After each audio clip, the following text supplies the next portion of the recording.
Bienvenue dans votre rubrique Focus sur Radio Mayuri. Notre invité est M. Sylvain Uriot. Vous publiez le guide expert des oiseaux de Guyane. Bonjour. Bonjour. À quel public s'adresse ce guide, puisque dans le titre, on voit indiquer expert. Oui, alors c'est vrai que c'est un choix de l'éditeur. C'est pas un guide spécifiquement pour des experts.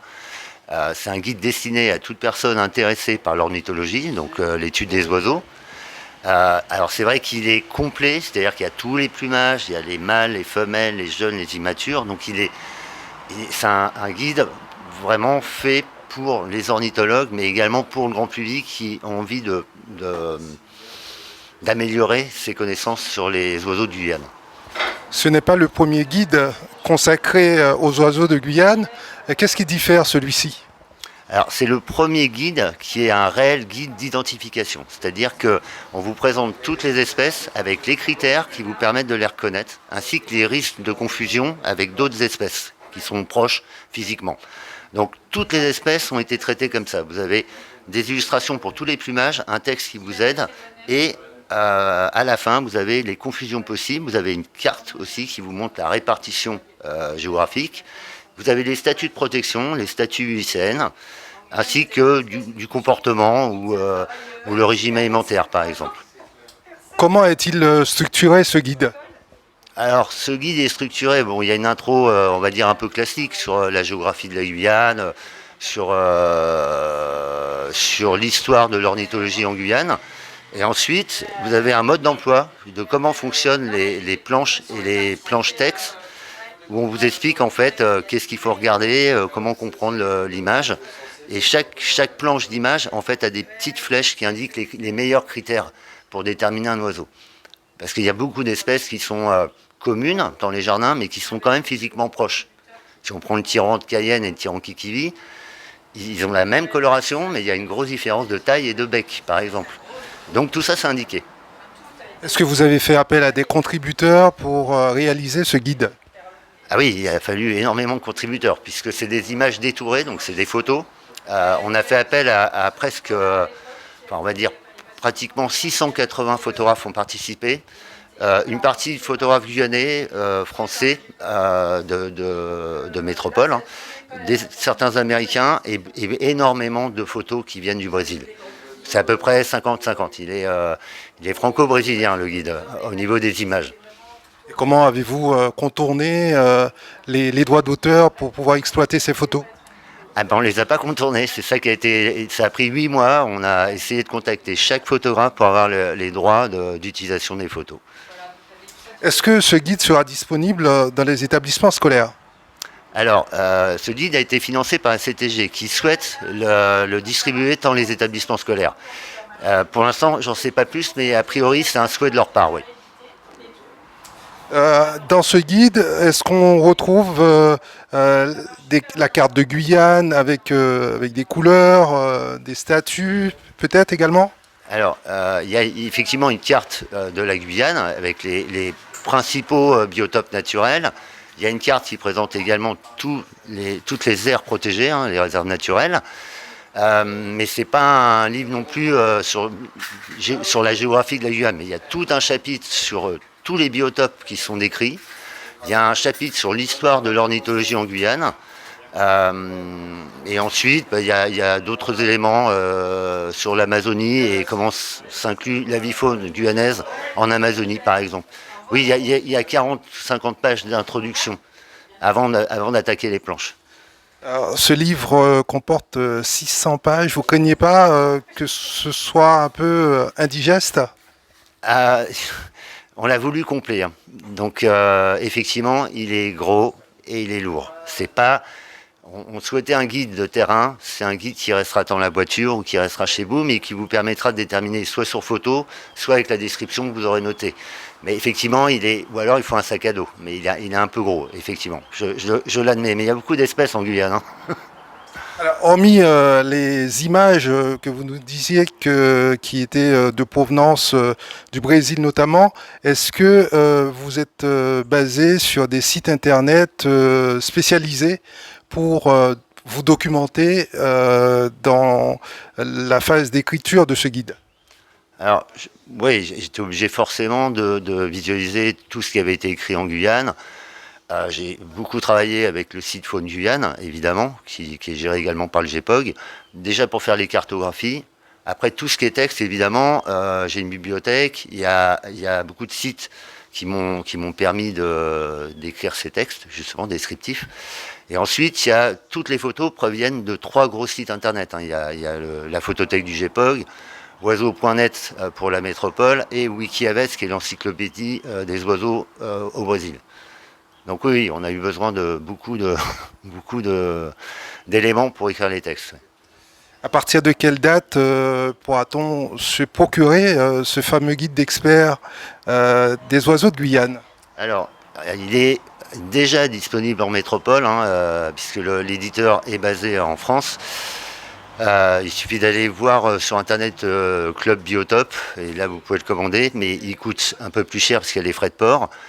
Nous, il y a 400 livres qui arrivent en Guyane, mais qui sont en bateau là actuellement et qui devraient arriver vers mi-fin janvier. Il sera donc disponible au GEPOG. Il y a une soirée qui sera programmée pour les adhérents, où on fera un tarif préférentiel d'ailleurs.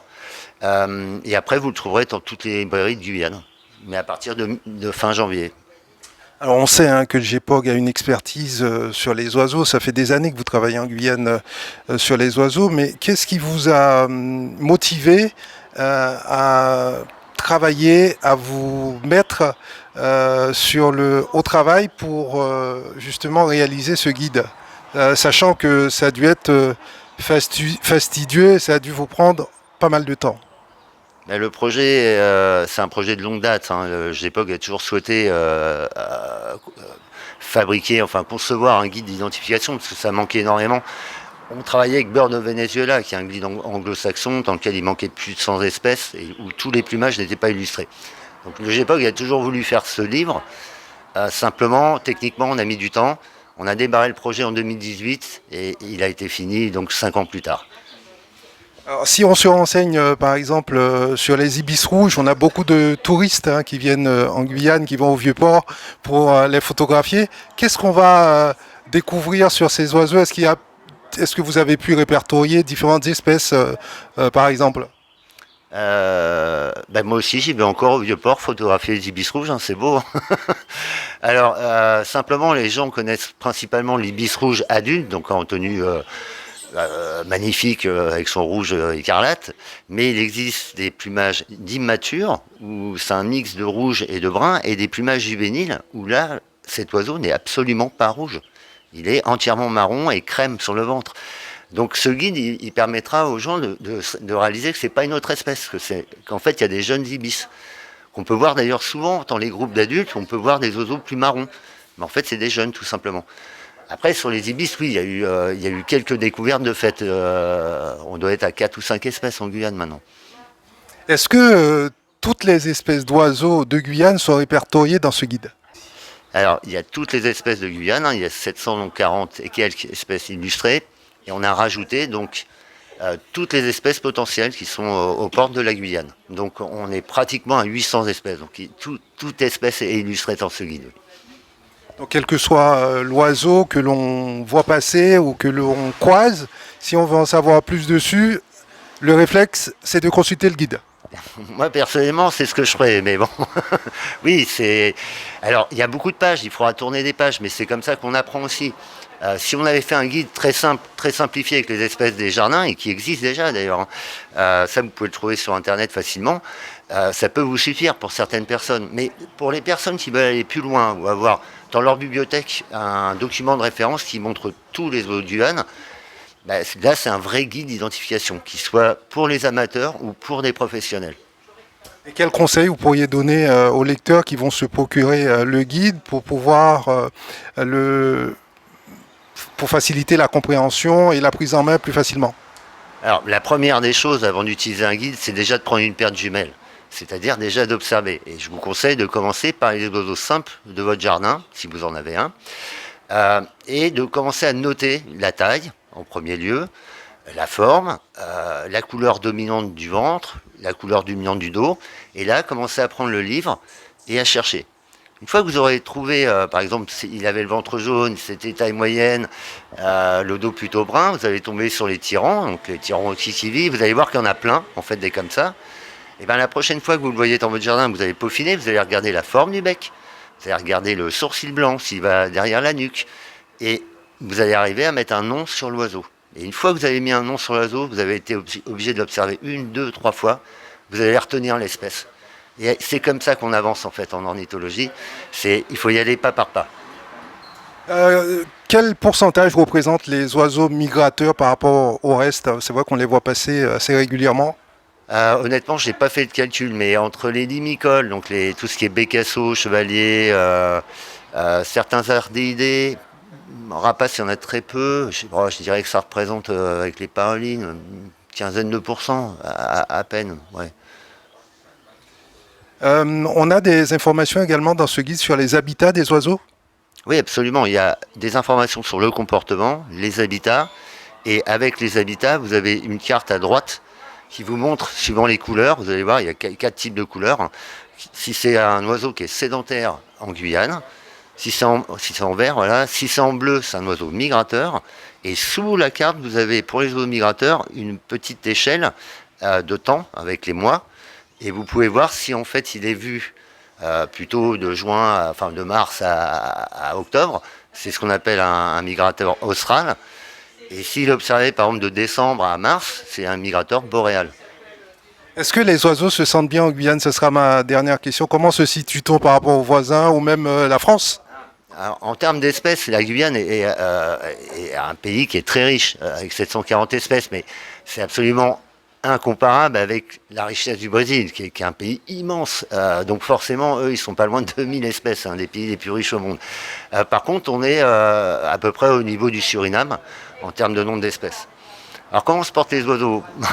J'allais vous dire, a priori bien en ce qui concerne les oiseaux forestiers.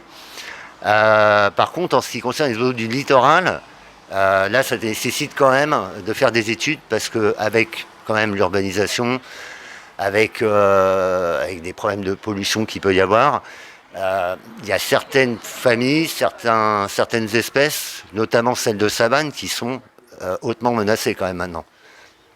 Merci beaucoup. Il n'y a pas de quoi.